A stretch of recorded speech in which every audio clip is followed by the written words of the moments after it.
Dar vienas kvėpavimo pratimas padėsantis sugrįžti į save, į savo centrą ir jausti balansą, bei jaustis tuo pačiu pasitikinčiai ir gerai savo viduje. Tai kvėpavimas vadinasi Ujjayi arba kitaip okeano kvėpavimas. Tai kaip jis atliekamas.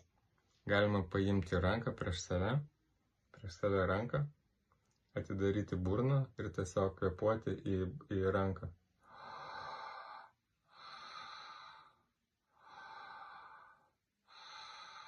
Ir tada tai bekvėpuojant, burną užčiaupiame.